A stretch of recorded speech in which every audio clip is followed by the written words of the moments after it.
Hello दोस्तों, welcome to KKC classes. कैसे हो आप लोग? उम्मीद करता हूँ स्वस्थ होंगे और अपनी लाइफ को एंजॉय कर रहे होंगे।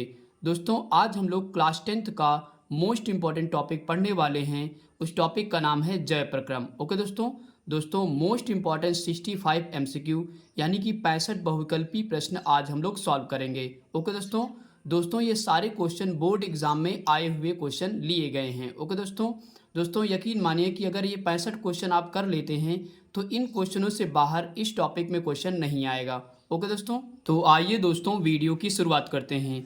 दोस्तों हम हर क्वेश्चन के लिए आपको 5 सेकंड का टाइम देंगे और अपना आंसर आप मन में सोच लीजिए। ओके दोस्तों, उसके बाद आप देखिए कि 65 क्वेश्चनों में से आप कितने क्वेश्चन सही कर पाते हैं। ओके दोस्तों ऐसा करने से आपको ये पता चलेगा कि आप बोर्ड एग्ज़ाम के लिए कितनी अच्छी तैयारी कर पा रहे हैं। ओके दोस्तों, तो आइए दोस्तों क्वेश्चन नंबर 1 से शुरुआत करते हैं।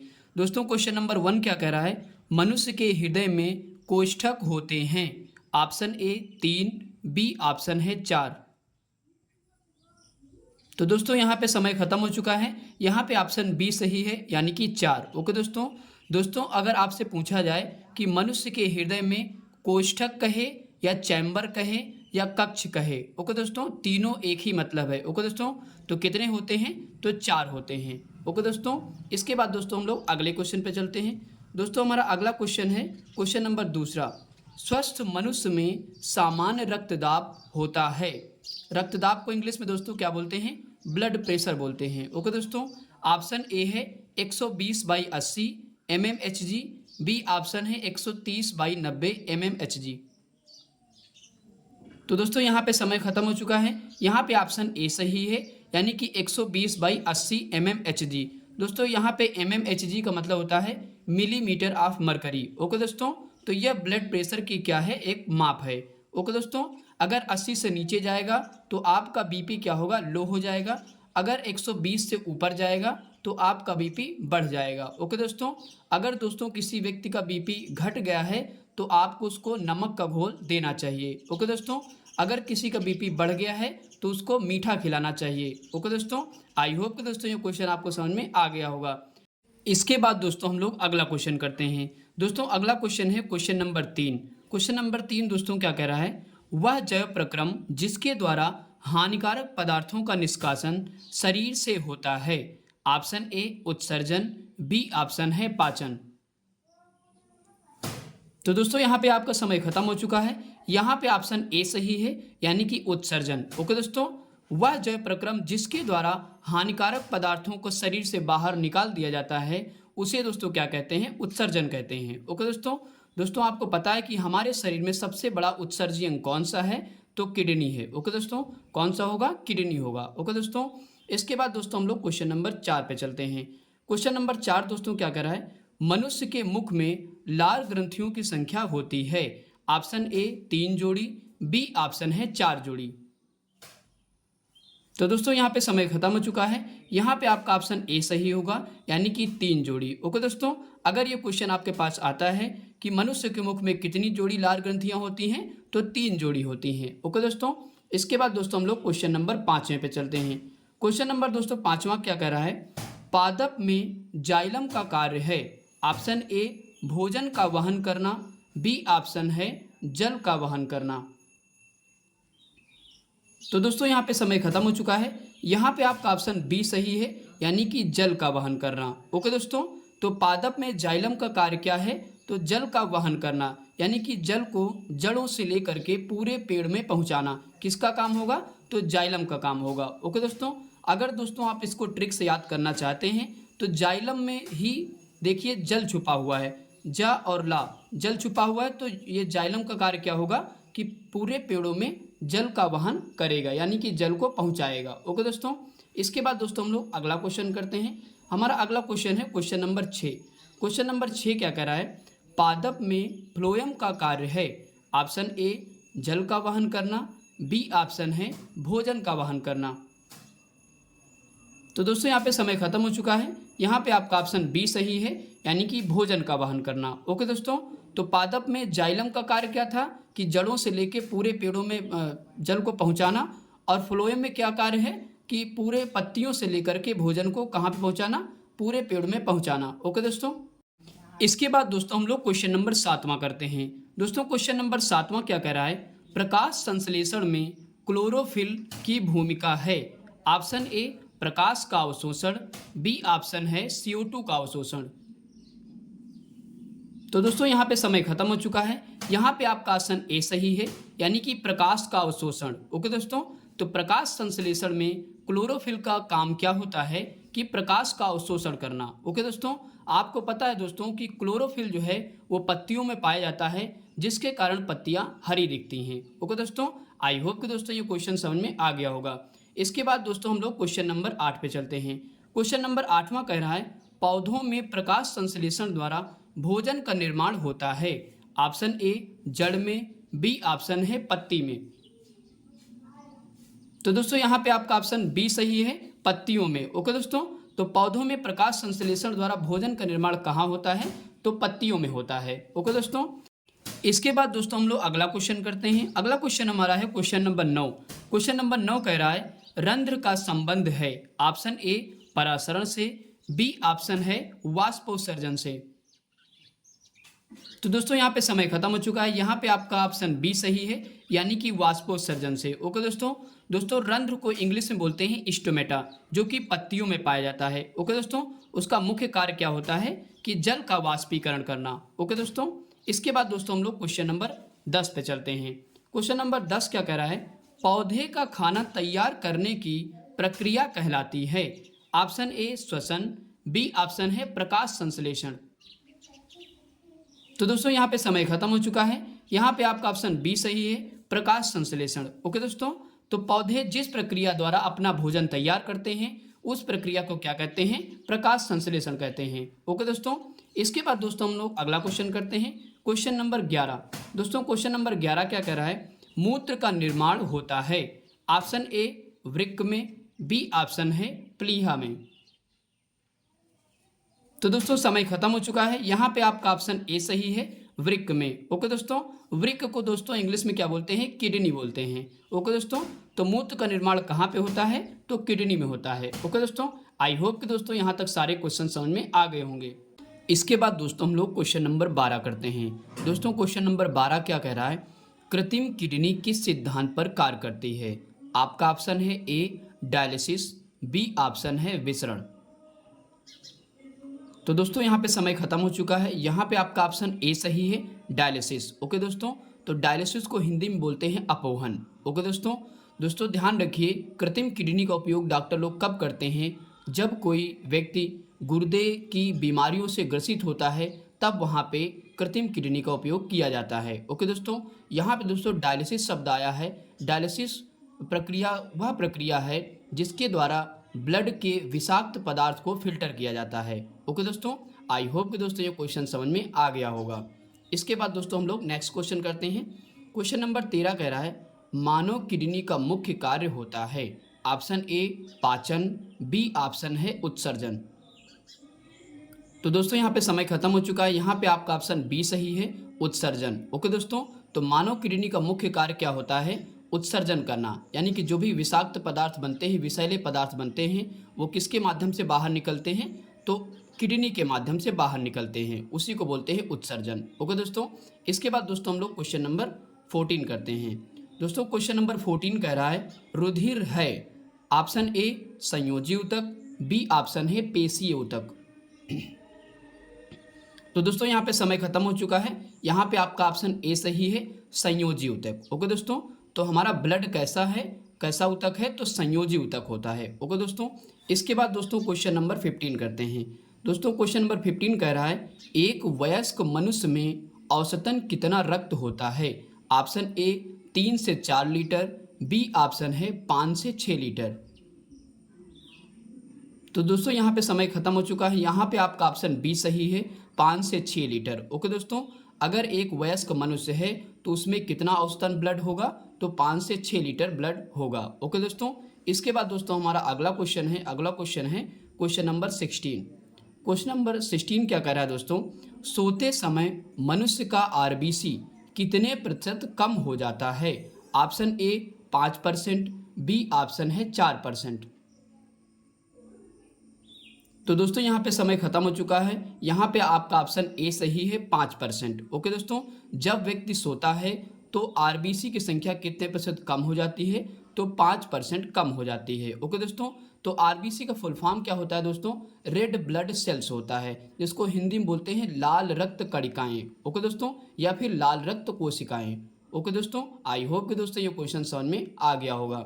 इसके बाद दोस्तों हम लोग क्वेश्चन नंबर 17 करते हैं। दोस्तों क्वेश्चन नंबर 17 कह रहा है मानव रक्त का पीएच मान है। ऑप्शन ए 7.3, बी ऑप्शन है 7.4। तो दोस्तों यहाँ पे समय खत्म हो चुका है। यहाँ पे आपका ऑप्शन बी सही है, यानी कि 7.4। ओके दोस्तों, तो मानव रक्त यानी कि मानव ब्लड का पीएच मान अगर आपसे पूछा जाए तो कितना होता है? तो 7.4 होता है। ओके दोस्तों, इसके बाद दोस्तों हम लोग अगला क्वेश्चन करते हैं। अगला क्वेश्चन है क्वेश्चन नंबर 18। क्वेश्चन नंबर 18 कह रहा है मानव रक्त में प्लाज्मा कितने प्रतिशत होता है? ऑप्शन ए 55%, बी ऑप्शन है 45%। तो दोस्तों यहाँ पे समय खत्म हो चुका है। यहाँ पे आपका ऑप्शन ए सही है, 55%। ओके दोस्तों, अगर आपसे पूछा जाए कि मानव रक्त में प्लाज्मा कितने प्रतिशत पाया जाता है तो 55%। ओके दोस्तों, यह क्वेश्चन कई बार एग्जाम में आ चुका है, इसलिए ध्यान रखिएगा। ओके दोस्तों, इसके बाद दोस्तों अगला क्वेश्चन हमारा क्वेश्चन नंबर 19। क्वेश्चन नंबर 19 कह रहा है लाल रक्त कोशिकाओं यानी कि आरबीसी का निर्माण होता है। ऑप्शन ए अस्थिमज्जा में, बी ऑप्शन है यकृत में। तो दोस्तों यहाँ पे समय खत्म हो चुका है। यहाँ पे आपका ऑप्शन ए सही है, अस्थिमज्जा में। ओके दोस्तों, अस्थिमज्जा को दोस्तों इंग्लिश में बोन मैरो भी बोलते हैं। ओके दोस्तों, तो लाल रक्त कोशिकाओं का निर्माण कहाँ होता है? तो अस्थिमज्जा में होता है। ओके दोस्तों, इसके बाद नेक्स्ट क्वेश्चन करते हैं। नेक्स्ट क्वेश्चन हमारा है क्वेश्चन नंबर 20। दोस्तों क्वेश्चन नंबर 20 कह रहा है लाल रक्त कोशिकाओं का कब्रिस्तान किसे कहते हैं? ऑप्शन ए यकृत को, बी ऑप्शन है प्लीहा को। तो दोस्तों यहाँ पे समय खत्म हो चुका है। यहाँ पे आपका ऑप्शन बी सही है, यानी कि प्लीहा। ओके दोस्तों, तो आरबीसी के का कब्रिस्तान किसे कहते हैं? तो प्लीहा को कहते हैं। ओके दोस्तों, आई होप कि दोस्तों यहाँ तक आपको सारे क्वेश्चन समझ में आ गए होंगे। इसके बाद दोस्तों क्वेश्चन नंबर 21 करते हैं। दोस्तों क्वेश्चन नंबर 21 कह रहा है श्वेत रक्त कोशिकाओं यानी कि WBC का मुख्य कार्य क्या है? ऑप्शन ए ऑक्सीजन पहुंचाना, बी ऑप्शन है संक्रमण से लड़ना। तो दोस्तों यहाँ पे समय खत्म हो चुका है। यहाँ पे आपका ऑप्शन बी सही है, यानी कि संक्रमण से लड़ना। ओके दोस्तों, तो WBC का हमारे शरीर में मुख्य कार्य क्या होता है? हमारे शरीर से रोगों से रक्षा करना। ओके दोस्तों, हमारे शरीर को रोगों से बचाना किसका काम होता है? तो WBC का कार्य होता है। ओके दोस्तों, इसके बाद दोस्तों हम लोग अगला क्वेश्चन करते हैं। नेक्स्ट क्वेश्चन हमारा है 22वां क्वेश्चन लाल रक्त कोशिकाओं यानी कि आरबीसी का जीवन काल होता है। ऑप्शन ए 100 से 120 दिन, बी ऑप्शन है 100 से 200 दिन। तो दोस्तों यहाँ पे समय खत्म हो चुका है। यहाँ पे आपका ऑप्शन ए सही है, यानी कि 100 से 120 दिन। ओके दोस्तों, तो अब जब भी आपसे क्वेश्चन पूछा जाए कि आरबीसी का जीवन काल कितना होता है तो 100 से 120 दिन का होता है। ओके दोस्तों, आई होप कि दोस्तों यहाँ तक सारे क्वेश्चन आपको समझ में आ गए होंगे। इसके बाद दोस्तों हम लोग क्वेश्चन नंबर 23 करते हैं। दोस्तों क्वेश्चन नंबर 23 कह रहा है रक्त जमने में किस तत्व की भूमिका होती है? ऑप्शन ए मैग्नीशियम की, बी ऑप्शन है कैल्शियम की। तो दोस्तों यहाँ पे समय खत्म हो चुका है। यहाँ पे आपका ऑप्शन बी सही है, कैल्शियम की। ओके दोस्तों, तो रक्त जमने में किस तत्व की भूमिका होती है? तो कैल्शियम की होती है। ओके दोस्तों, इसके बाद दोस्तों हम लोग अगला क्वेश्चन करते हैं। दोस्तों अगला क्वेश्चन है क्वेश्चन नंबर 24। दोस्तों क्वेश्चन नंबर 24 क्या कह रहा है किसकी मौजूदगी के कारण शरीर के भीतर रक्त जमता नहीं है? ऑप्शन ए हिपैरिन के कारण, बी ऑप्शन है प्लाज्मा के कारण। तो दोस्तों यहाँ पे समय खत्म हो चुका है। यहाँ पे आपका ऑप्शन ए सही है, हेपैरिन के कारण। ओके दोस्तों, तो आप ध्यान रखिएगा ये क्वेश्चन अगर एग्जाम में आए कि किसकी मौजूदगी के कारण शरीर के भीतर रक्त जमता नहीं है तो आपका ऑप्शन ए सही होगा, यानी कि हिपैरिन के कारण रक्त जो है शरीर में जमता नहीं है। ओके दोस्तों, इसके बाद दोस्तों क्वेश्चन नंबर 25 करते हैं। दोस्तों क्वेश्चन नंबर 25 कह रहा है अधिक ऊंचाई पर मनुष्य की आरबीसी में क्या परिवर्तन होता है? ऑप्शन ए आरबीसी की संख्या घट जाती है, बी ऑप्शन है आरबीसी की संख्या बढ़ जाती है। तो दोस्तों यहाँ पे समय खत्म हो चुका है। यहाँ पे आपका ऑप्शन बी सही है, यानी कि आरबीसी की संख्या बढ़ जाती है। ओके दोस्तों, जब भी मनुष्य अधिक ऊंचाई पर जाता है तो दोस्तों ध्यान रखिएगा आरबीसी की संख्या क्या होगी, बढ़ जाएगी। ओके दोस्तों, इसके बाद दोस्तों हम लोग अगले क्वेश्चन पर चलते हैं। अगला क्वेश्चन है क्वेश्चन नंबर 26। दोस्तों क्वेश्चन नंबर 26 कह रहा है रुधिर शरीर के भार का लगभग होता है। ऑप्शन ए 7 से 8%, बी ऑप्शन है 5 से 6%। तो दोस्तों यहाँ पे समय खत्म हो चुका है। यहाँ पे आपका ऑप्शन ए सही है, यानी कि 7 से 8%। ओके दोस्तों, जब भी क्वेश्चन आए कि रक्त शरीर के भार का कितना प्रतिशत होता है तो 7 से 8% होता है। ओके दोस्तों, इसके बाद दोस्तों हम लोग क्वेश्चन नंबर 27 करते हैं। दोस्तों क्वेश्चन नंबर 27 कराए प्लाज्मा में जल का प्रतिशत होता है। ऑप्शन ए 85%, बी ऑप्शन है 92%। तो दोस्तों यहाँ पे समय खत्म हो चुका है। यहाँ पे आपका ऑप्शन बी सही है, यानी कि 92%। ओके दोस्तों, जब भी आपसे क्वेश्चन किया जाए कि प्लाज्मा में जल का परसेंट कितना होता है तो 92% जल होता है। ओके दोस्तों, इसके बाद दोस्तों अगला क्वेश्चन करते हैं क्वेश्चन नंबर 28। क्वेश्चन नंबर 28 कह रहा है सबसे बड़ी श्वेत रक्त कणिका यानी कि सबसे बड़ी WBC को क्या कहते हैं। Option A monocytes, B option है न्यूट्रोफिल्स। तो यहाँ पे दोस्तों आपका ए ऑप्शन सही है, मोनोसाइट्स। ओके दोस्तों, तो जब भी पूछा जाए कि WBC की सबसे बड़ी कणिका कौन सी होती है तो मोनोसाइट्स होती है। ओके दोस्तों, इसके बाद दोस्तों क्वेश्चन नंबर 29 करते हैं। दोस्तों क्वेश्चन नंबर 29 कह रहा है रक्त का रंग लाल किस कारण होता है। ऑप्शन ए मायोग्लोबिन के कारण, बी ऑप्शन है हीमोग्लोबिन के कारण।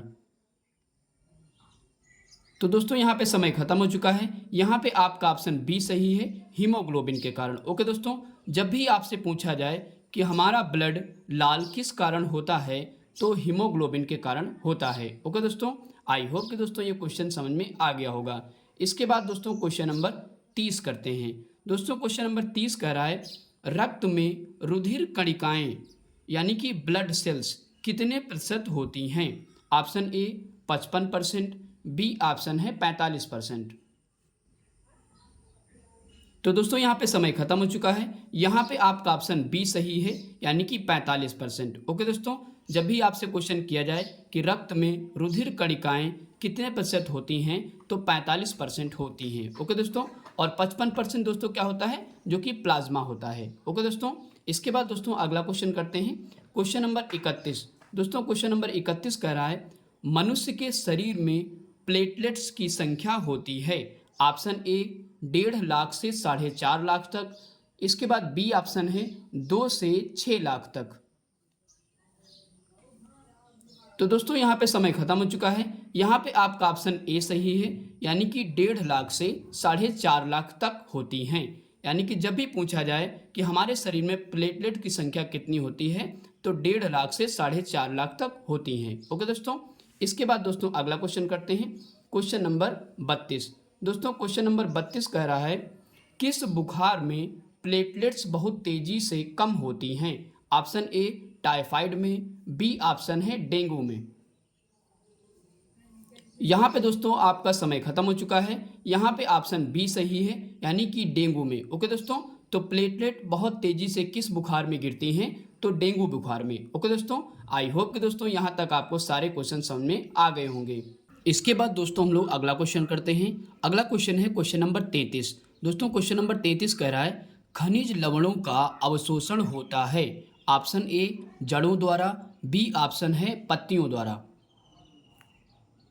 तो दोस्तों यहाँ पे समय खत्म हो चुका है। यहाँ पे आपका ऑप्शन ए सही है, जड़ों द्वारा। ओके दोस्तों, जब भी बात की जाए कि खनिज लवणों का अवशोषण होता है तब कैसे होता है तो जड़ों द्वारा होता है। ओके दोस्तों, इसके बाद दोस्तों हम लोग क्वेश्चन नंबर 34 करते हैं। क्वेश्चन नंबर 34 कह रहा है जाइलम है। ऑप्शन ए कोशिका, बी ऑप्शन है उतक। तो दोस्तों यहाँ पे समय खत्म हो चुका है। यहाँ पे आपका ऑप्शन बी सही है, यानी कि उतक। ओके दोस्तों, उतक को इंग्लिश में बोलते हैं टिश्यू। तो जाइलम क्या है तो एक उतक है। ओके दोस्तों, इसके बाद दोस्तों हम लोग क्वेश्चन नंबर 35 पे चलते हैं। क्वेश्चन नंबर 35 कह रहा है फेफड़ों से शुद्ध रक्त आता है। ऑप्शन ए बाएं आलिंद में, बी ऑप्शन है दाएं आलिंद में। तो दोस्तों यहाँ पे समय खत्म हो चुका है। यहाँ पे आपका ऑप्शन ए सही है, यानी कि बाएं आलिंद में। ओके दोस्तों, जब भी आपसे क्वेश्चन किया जाए कि फेफड़ों से शुद्ध रक्त आता है, तो ऑप्शन ए सही होगा, बाएं आलिंद से। ओके दोस्तों हार्ट की क्रिया विधि का एक वीडियो हमने अपने चैनल पर अपलोड कर दिया है, आप जाके उसको देखिए ताकि इससे संबंधित कोई भी क्वेश्चन आपका एग्जाम में ना छूटे। ओके दोस्तों, इसके बाद दोस्तों अगला क्वेश्चन करते हैं। अगला क्वेश्चन हमारा है 36 नंबर क्वेश्चन। 36 नंबर क्वेश्चन कह रहा है पित्त रस यानी कि बाइल जूस स्रवित होता है। ऑप्शन ए अग्नाशय से, बी ऑप्शन है यकृत से।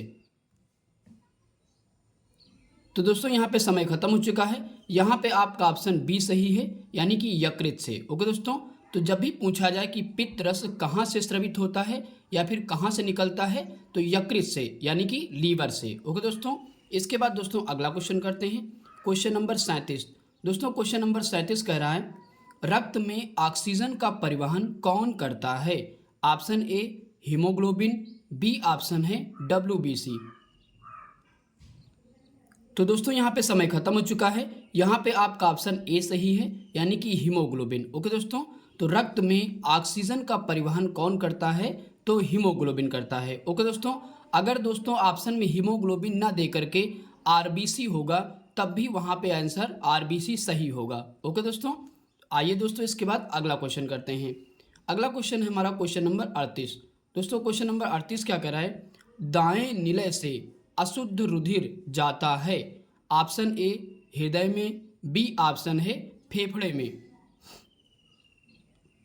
तो दोस्तों यहाँ पे समय खत्म हो चुका है। यहाँ पे आपका ऑप्शन बी सही है, यानी कि फेफड़ों में। ओके दोस्तों, तो दाएं निलय से अशुद्ध रुधिर जाता है, कहाँ जाता है, तो फेफड़ों में जाता है। ओके दोस्तों, इसके बाद दोस्तों हम लोग क्वेश्चन नंबर 39 करते हैं। दोस्तों क्वेश्चन नंबर 39 कह रहा है फेफड़ों से शुद्ध रक्त आता है या पल्मोनरी शिरा रक्त लाती है। दोस्तों इसमें दो तरीके से क्वेश्चन बन सकता है। पहला क्या बन सकता है कि फेफड़ों से शुद्ध रक्त आता है, मतलब कहाँ पे आता है। दूसरा बन सकता है कि पल्मोनरी शिरा रक्त लाती है।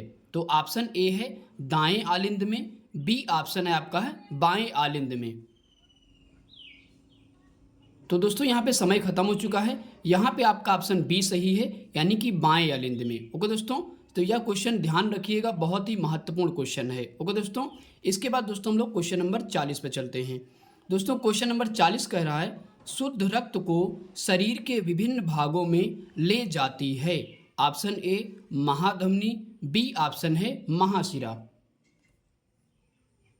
तो दोस्तों यहाँ पे समय खत्म हो चुका है। यहाँ पे आपका ऑप्शन ए सही है, यानी कि महाधमनी। ओके दोस्तों, तो शुद्ध रक्त को शरीर के विभिन्न भागों में कौन पहुंचाता है, तो वह महाधमनी पहुंचाती है, जिसको इंग्लिश में क्या बोलते हैं दोस्तों, एओर्टा बोलते हैं। ओके दोस्तों, इसके बाद दोस्तों हम लोग अगले क्वेश्चन पे चलते हैं। दोस्तों अगला क्वेश्चन हमारा है क्वेश्चन नंबर 41। दोस्तों क्वेश्चन नंबर 41 कह रहा है मनुष्य में पाचन की क्रिया कहाँ से शुरू होती है। ऑप्शन ए छोटी आंत से, बी ऑप्शन है मुख से। तो दोस्तों यहाँ पे समय खत्म हो चुका है। यहाँ पे ऑप्शन बी सही है, यानी कि मुख से। ओके दोस्तों, तो मनुष्य में पाचन की क्रिया कहाँ से शुरू हो जाती है, तो मुख से ही शुरू हो जाती है। ओके दोस्तों, इसके बाद दोस्तों हम लोग अगला क्वेश्चन करते हैं, क्वेश्चन नंबर 42। ओके दोस्तों, तो क्वेश्चन नंबर 42 कह रहा है मनुष्य की आहार नाल लगभग कितने मीटर लंबी होती है। ऑप्शन ए 8 से 10 मीटर, बी ऑप्शन है 4 से 5 मीटर। तो दोस्तों यहाँ पे समय खत्म हो चुका है। यहाँ पे आपका ऑप्शन ए सही है, यानी कि 8 से 10 मीटर। ओके दोस्तों, तो मनुष्य की आहार नाल जब भी पूछी जाए कि कितनी लंबी होती है, तो 8 से 10 मीटर लगभग लंबी होती है। ओके दोस्तों, तो आई होप कि दोस्तों यहाँ तक सारे क्वेश्चन समझ में आ गए होंगे। इसके बाद दोस्तों हम लोग अगला क्वेश्चन करते हैं। अगला क्वेश्चन है 43 नंबर क्वेश्चन। 43 नंबर क्वेश्चन कह रहा है लार में एंजाइम पाया जाता है। Option A ptyalin enzyme, B option है पेप्सिन एंजाइम। तो दोस्तों यहाँ पे समय खत्म हो चुका है। यहाँ पे आपका ऑप्शन ए सही है, यानी कि टाइलिन एंजाइम। ओके दोस्तों, तो जब भी पूछा जाए कि लार में कौन सा एंजाइम पाया जाता है, तो टाइलिन एंजाइम पाया जाता है। ओके दोस्तों, इसके बाद नेक्स्ट क्वेश्चन करते हैं। नेक्स्ट क्वेश्चन हमारा दोस्तों है क्वेश्चन नंबर 44। क्वेश्चन नंबर 44 कह रहा है लार किसके पाचन में सहायक होता है? ऑप्शन ए स्टार्च के पाचन में, बी ऑप्शन है प्रोटीन के पाचन में। तो दोस्तों यहाँ पे समय खत्म हो चुका है। यहाँ पे आपका ऑप्शन ए सही है, स्टार्च के पाचन में। ओके दोस्तों, तो लार किसके पाचन में सहायक होती है? तो स्टार्च के पाचन में सहायक होती है। दोस्तों स्टार्च को हिंदी में बोलते हैं मंड। ओके दोस्तों, इसके बाद दोस्तों हम लोग अगला क्वेश्चन करते हैं। अगला क्वेश्चन हमारा क्वेश्चन नंबर 45। दोस्तों क्वेश्चन नंबर 45 कह रहा है पेप्सिन एंजाइम पाया जाता है ऑप्शन ए यकृत में, बी ऑप्शन है अमाशय में। तो दोस्तों यहाँ पे समय खत्म हो चुका है। यहाँ पे आपका ऑप्शन बी सही है, यानी कि अमाशय में। ओके दोस्तों, अमाशय का मतलब दोस्तों पेट में। तो पेप्सिन एंजाइम कहाँ पाया जाता है? तो अमाशय में पाया जाता है। ओके दोस्तों, इसके बाद दोस्तों हम लोग अगला क्वेश्चन करते हैं। नेक्स्ट क्वेश्चन हमारा है क्वेश्चन नंबर 46। क्वेश्चन नंबर 46 कह रहा है पित्त रस कहाँ जमा होता है? ओके दोस्तों, पित्त रस कहाँ जमा होता है? ऑप्शन ए यकृत में, बी ऑप्शन है पित्ताशय में। तो दोस्तों यहाँ पे समय खत्म हो चुका है। यहाँ पे आपका ऑप्शन बी सही है, यानी कि पित्ताशय में। दोस्तों पित्ताशय को इंग्लिश में बोलते हैं गाल ब्लैडर। ओके दोस्तों, तो पित्त रस यानी कि बाइल जूस कहाँ पे जमा होता है? तो पित्ताशय में जमा होता है। अगर आपसे पूछा जाए कि पित्त रस कौन रिलीज करता है, यानी कि कौन स्रवित करता है, तो यकृत स्रवित करता है। ओके दोस्तों, इसके बाद दोस्तों हम लोग अगला क्वेश्चन करते हैं। Question number 47। दोस्तों क्वेश्चन नंबर 47 कह रहा है यकृत परिवर्तित करता है ऑप्शन ए अमोनिया को यूरिया में, बी ऑप्शन है अमोनिया को नाइट्रोजन में। तो दोस्तों यहाँ पे समय खत्म हो चुका है। यहाँ पे आपका ऑप्शन ए सही है, यानी कि अमोनिया को यूरिया में बदल देता है। ओके दोस्तों, कौन? यकृत, यानी कि लीवर क्या करता है? परिवर्तित करता है, अमोनिया को यूरिया में परिवर्तित कर देता है। ओके दोस्तों, इसके बाद दोस्तों हम लोग क्वेश्चन नंबर 48 करते हैं। दोस्तों क्वेश्चन नंबर 48 कह रहा है जब हम सांस छोड़ते हैं तो कितने प्रतिशत ऑक्सीजन बाहर निकलती है? ऑप्शन ए 21%, बी ऑप्शन है 17%। तो दोस्तों यहाँ पे समय खत्म हो चुका है। यहाँ पे आपका ऑप्शन बी सही है, यानी कि 17%। ओके दोस्तों, जब हम लोग क्या करते हैं, सांस छोड़ते हैं तो उसमें कितने परसेंट ऑक्सीजन निकलती है? तो 17% निकलती है। ओके दोस्तों, इसके बाद दोस्तों हम लोग अगला क्वेश्चन करते हैं। नेक्स्ट क्वेश्चन दोस्तों हमारा है 49 नंबर क्वेश्चन। 49 नंबर दोस्तों क्वेश्चन कह रहा है मनुष्य के अमाशय में कौन सा अम्ल पाया जाता है? ऑप्शन ए HCl यानी कि हाइड्रोक्लोरिक अम्ल, बी ऑप्शन है H2SO4 यानी कि सल्फ्यूरिक अम्ल। तो दोस्तों यहाँ पे समय खत्म हो चुका है। यहाँ पे आपका ऑप्शन ए सही है, यानी कि HCl अम्ल। ओके दोस्तों, जब भी आपसे पूछा जाए कि मनुष्य के पेट में कौन सा अम्ल पाया जाता है, तो HCl अम्ल पाया जाता है, यानी कि हाइड्रोक्लोरिक अम्ल पाया जाता है। ओके दोस्तों, इसके बाद दोस्तों हम लोग अगला क्वेश्चन करते हैं। नेक्स्ट क्वेश्चन है क्वेश्चन नंबर 50। दोस्तों क्वेश्चन नंबर 50 कह रहा है रक्तदाब यानी कि ब्लड प्रेशर को नापा जाता है। ऑप्शन ए स्फाइग्नोमैनोमीटर से, या बी ऑप्शन है थर्मामीटर से। तो दोस्तों यहाँ पे समय खत्म हो चुका है। यहाँ पे आपका ऑप्शन ए सही है, यानी कि स्फाइग्नोमैनोमीटर से मापा जाता है। ओके दोस्तों, आई होप कि दोस्तों यहाँ तक आपको सारे क्वेश्चन समझ में आ गए होंगे। इसके बाद दोस्तों हम लोग अगला क्वेश्चन करते हैं। दोस्तों हमारा अगला क्वेश्चन है क्वेश्चन नंबर 51। दोस्तों क्वेश्चन नंबर 51 कह रहा है मनुष्य में कितने प्रकार के दांत होते हैं? ऑप्शन ए 4 प्रकार के, बी ऑप्शन है 5 प्रकार के। तो दोस्तों यहाँ पे समय खत्म हो चुका है। यहाँ पे आपका ऑप्शन ए सही है, 4 प्रकार के। ओके दोस्तों, अगर आपसे पूछा जाए कि मनुष्य में कितने प्रकार के दांत पाए जाते हैं, तो 4 प्रकार के। दोस्तों 4 प्रकार के कौन कौन से दांत? पहला है कृतंक, दूसरा है रदनक, तीसरा है अग्रचर्वणक और चौथा है चर्वणक। ओके दोस्तों, इसके बाद दोस्तों हम लोग क्वेश्चन नंबर 52 करते हैं। दोस्तों क्वेश्चन नंबर 52 कह रहा है मनुष्य में दूध के दांत होते हैं। ऑप्शन ए 19, बी ऑप्शन है 20। तो दोस्तों यहाँ पे समय खत्म हो चुका है। यहाँ पे आपका ऑप्शन बी सही है, यानी कि 20। ओके दोस्तों, तो मनुष्य में दूध के दांत कितने होते हैं? तो 20 होते हैं। ओके दोस्तों, आई होप कि दोस्तों यहाँ तक सारे क्वेश्चन समझ में आ गए होंगे। दोस्तों दांतों के प्रकार का एक वीडियो हमने अपने चैनल पर अपलोड कर दिया है। आप उसको जाके देखिए। बहुत बड़ा वीडियो नहीं है दोस्तों, छोटा सा वीडियो है, ताकि इससे संबंधित अगर कोई भी क्वेश्चन आपके एग्ज़ाम में आता है तो वहाँ पे आपका नुकसान नहीं होगा। ओके दोस्तों। इसके बाद दोस्तों हमारा अगला क्वेश्चन है क्वेश्चन नंबर 53। दोस्तों क्वेश्चन नंबर 53 कह रहा है हमारे शरीर का सबसे मजबूत भाग होता है। ऑप्शन ए दांत का इनामेल, बी ऑप्शन है पसलियाँ। तो दोस्तों यहाँ पे समय खत्म हो चुका है। यहाँ पे आपका ऑप्शन ए सही है, यानी कि दांत का इनामेल। ओके दोस्तों, जब भी दोस्तों आपसे पूछा जाए कि हमारे शरीर का सबसे मजबूत भाग कौन सा होता है तो दांत का इनामेल होता है। ओके दोस्तों। इसके बाद दोस्तों हमारा अगला क्वेश्चन है क्वेश्चन नंबर 54। दोस्तों क्वेश्चन नंबर 54 कह रहा है कि मानव आहार नाल का सबसे लंबा भाग है। ऑप्शन ए छोटी आंत, बी ऑप्शन है बड़ी आंत। तो दोस्तों यहाँ पे समय खत्म हो चुका है। यहाँ पे आपका ऑप्शन ए सही है, छोटी आंत। ओके दोस्तों, जब भी आपसे क्वेश्चन किया जाए कि मानव आहार नाल का सबसे लंबा भाग कौन होता है तो वो छोटी आंत का होता है। ओके दोस्तों, और लगभग कितने मीटर लंबा होता है तो 6 मीटर लंबा होता है। ओके दोस्तों, यानी कि छोटी आंत की लंबाई कितनी होती है तो 6 मीटर होती है। ओके दोस्तों। इसके बाद दोस्तों हम लोग अगला क्वेश्चन करते हैं क्वेश्चन नंबर 55। दोस्तों क्वेश्चन नंबर 55 कह रहा है अंतिम रूप से भोजन कहाँ पचता है। ऑप्शन ए बड़ी आंत में, बी ऑप्शन है छोटी आंत में। तो दोस्तों यहाँ पे समय खत्म हो चुका है। यहाँ पे आपका ऑप्शन बी सही है, यानी कि छोटी आंत में। ओके दोस्तों, अंतिम रूप से भोजन कहाँ पचता है तो छोटी आंत में पचता है, जिसको इंग्लिश में दोस्तों क्या बोलते हैं, स्मॉल इंटेस्टाइन बोलते हैं। ओके दोस्तों। इसके बाद दोस्तों हम लोग अगला क्वेश्चन करते हैं क्वेश्चन नंबर 56।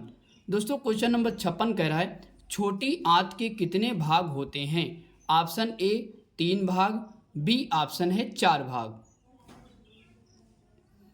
तो दोस्तों यहाँ पे समय खत्म हो चुका है। यहाँ पे आपका ऑप्शन ए सही है, यानी कि 3 भाग। ओके दोस्तों, तो छोटी आंत में कितने भाग होते हैं तो 3 भाग होते हैं। ओके दोस्तों। इसके बाद दोस्तों हम लोग अगला क्वेश्चन करते हैं। दोस्तों हमारा अगला क्वेश्चन है क्वेश्चन नंबर 57। दोस्तों क्वेश्चन नंबर 57 कह रहा है पौधों में भोजन किस रूप में जमा होता है। ऑप्शन ए स्टार्च के रूप में, बी ऑप्शन है ग्लूकोज के रूप में। तो दोस्तों यहाँ पे समय खत्म हो चुका है। यहाँ पे ऑप्शन ए सही है, स्टार्च के रूप में। ओके दोस्तों, जब भी आपसे पूछा जाए कि पौधों में भोजन किस रूप में जमा होता है तो स्टार्च के रूप में। अगर आपसे क्वेश्चन किया जाए कि पौधों में भोजन किस रूप में बनता है तो ग्लूकोज के रूप में बनता है। ओके दोस्तों। इसके बाद अगला क्वेश्चन करते हैं। अगला क्वेश्चन हमारा है क्वेश्चन नंबर 58।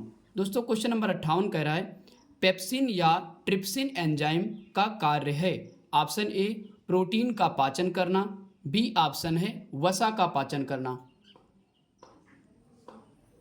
तो दोस्तों यहाँ पे समय खत्म हो चुका है। यहाँ पे आपका ऑप्शन ए सही है, यानी कि प्रोटीन का पाचन करना। ओके दोस्तों, यानी कि पेप्सिन एंजाइम हो या ट्रिप्सिन एंजाइम हो, उसका कार्य क्या होगा तो प्रोटीन का पाचन करना होगा। ओके दोस्तों।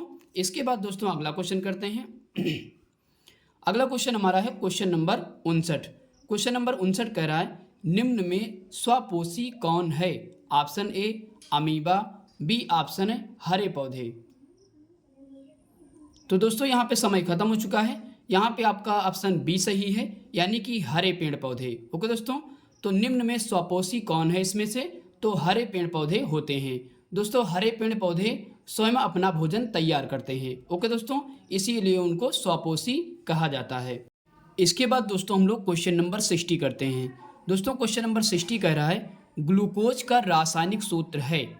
Option A C6H12O6, B option है C12H22O11। तो दोस्तों यहाँ पे समय खत्म हो चुका है। यहाँ पे आपका ऑप्शन ए सही है, यानी C6H12O6। ये जो कि किसका सूत्र है दोस्तों, रासायनिक सूत्र, ग्लूकोज का रासायनिक सूत्र है। ओके दोस्तों, अगर हम बी ऑप्शन देखें तो ये जो है दोस्तों चीनी का सूत्र है। ओके दोस्तों, तो ध्यान रखिएगा, बहुत ही महत्वपूर्ण क्वेश्चन है। इसके बाद दोस्तों हम लोग क्वेश्चन नंबर 61 पे चलते हैं। दोस्तों क्वेश्चन नंबर 61 कह रहा है अमीबा में अधिकांश पोषण कैसा होता है। ऑप्शन ए स्वपोषी, बी ऑप्शन है अंतर्ग्रहण। तो दोस्तों यहाँ पे समय खत्म हो चुका है। यहाँ पे आपका ऑप्शन बी सही है, यानी कि अंतर्ग्रहण द्वारा। ओके दोस्तों, तो अमीबा में अधिकांश पोषण कैसा होता है तो अंतर्ग्रहण द्वारा होता है। ओके दोस्तों, इसके बाद दोस्तों हम लोग अगला क्वेश्चन करते हैं। क्वेश्चन नंबर हमारा है 62। दोस्तों क्वेश्चन नंबर 62 कह रहा है अमीबा अपना भोजन कैसे पकड़ता है। ऑप्शन ए कूट पाद द्वारा, बी ऑप्शन है जीभ द्वारा। तो दोस्तों यहाँ पे समय खत्म हो चुका है। यहाँ पे आपका ऑप्शन ए सही है, यानी कि कूट पाद द्वारा। ओके दोस्तों, तो अमीबा अपना भोजन किस प्रकार पकड़ता है, तो कूट पाद द्वारा पकड़ता है। ओके दोस्तों, आई होप कि दोस्तों ये सारे क्वेश्चन आपको समझ में आ गए होंगे। इसके बाद दोस्तों हम लोग क्वेश्चन नंबर 63 करते हैं। दोस्तों क्वेश्चन नंबर 63 कह रहा है निम्न में से उभयलिंगी जंतु है। Option A amoeba, B option है केचुआ। तो दोस्तों यहाँ पे समय खत्म हो चुका है। यहाँ पे आपका ऑप्शन बी सही है, यानी कि केचुआ। ओके दोस्तों, जब भी आपसे पूछा जाए उभयलिंगी जंतु यहाँ पे कौन है इनमें से, तो यहाँ पे ऑप्शन सही होगा बी, यानी कि केचुआ। ओके दोस्तों, अगर हम थोड़ी देर के लिए इसको केचुआ मान लें, सपोज दैट यहाँ पे केचुआ मान लें, तो यहाँ पे इधर वाला भाग दोस्तों नरलिंग होगा और इधर वाला भाग कौन सा होगा, तो मादा लिंग होगा। ओके दोस्तों, यानी कि नरलिंग और मादा लिंग दोनों इसमें उपस्थित होने के कारण ही यह उभयलिंगी जंतु कहलाता है। ओके दोस्तों, आई होप कि दोस्तों यहाँ तक सारे क्वेश्चन आपको समझ में आ गए होंगे। इसके बाद दोस्तों हम लोग क्वेश्चन नंबर 64 करते हैं। दोस्तों क्वेश्चन नंबर 64 कह रहा है भोजन का पचना किस प्रकार की अभिक्रिया है। ऑप्शन ए अपचयन अभिक्रिया, बी ऑप्शन है उपचयन अभिक्रिया। तो दोस्तों यहाँ पे समय खत्म हो चुका है। यहाँ पे आपका ऑप्शन बी सही है, यानी कि उपचयन अभिक्रिया। ओके दोस्तों, जब भी क्वेश्चन आपसे पूछा जाए कि भोजन का पचना किस प्रकार की अभिक्रिया है, तो उपचयन अभिक्रिया है। ओके दोस्तों, इसके बाद दोस्तों हम लोग क्वेश्चन नंबर 65 करते हैं। दोस्तों क्वेश्चन नंबर 65 इस वीडियो का अंतिम क्वेश्चन है। दोस्तों क्वेश्चन कह रहा है इनमें से छोटी आंत का भाग नहीं है। ऑप्शन ए ग्रहणी, बी ऑप्शन है इलियम, सी ऑप्शन है नेफ्रॉन और डी ऑप्शन है जेजुनम। तो दोस्तों यहाँ पे समय खत्म हो चुका है। यहाँ पे आपका ऑप्शन सी सही है, यानी कि नेफ्रॉन। ओके दोस्तों, अगर हम बात करें कि छोटी आंत के कितने भाग होते हैं, तो 3 भाग होते हैं। और कौन कौन से दोस्तों, तो ग्रहणी होता है और इलियम होता है और जेजुनम होता है। ओके दोस्तों, अगर आपसे पूछा जाए कि छोटी आंत का अंतिम भाग कौन होता है, तो इलियम होता है। ओके दोस्तों, यहाँ पे दोस्तों नेफ्रॉन शब्द आया है, तो नेफ्रॉन जो है गुर्दे यानी कि किडनी की कार्यात्मक इकाई होती है। ओके दोस्तों, तो आई होप कि दोस्तों यहाँ तक आपको सारे क्वेश्चन समझ में अच्छे से आ गए होंगे। दोस्तों आपका बोर्ड एग्ज़ाम बहुत नज़दीक आ चुका है, तो इसलिए अपनी पढ़ाई और बेहतर ढंग से करें। ओके दोस्तों, ताकि आप बोर्ड एग्ज़ाम में अच्छा स्कोर कर सकें। दोस्तों आपको यह वीडियो कैसा लगा कमेंट करके ज़रूर बताएं, और यह भी बताएं कि इन 65 क्वेश्चनों में से आप कितने क्वेश्चन सही कर पाएँ। दोस्तों अगर आपको वीडियो अच्छा लगा है तो लाइक करें, कमेंट करें, शेयर करें, और हमारे चैनल पर अगर नए हैं तो चैनल को सब्सक्राइब भी करें। ओके दोस्तों, थैंक्स फॉर वॉचिंग वीडियो।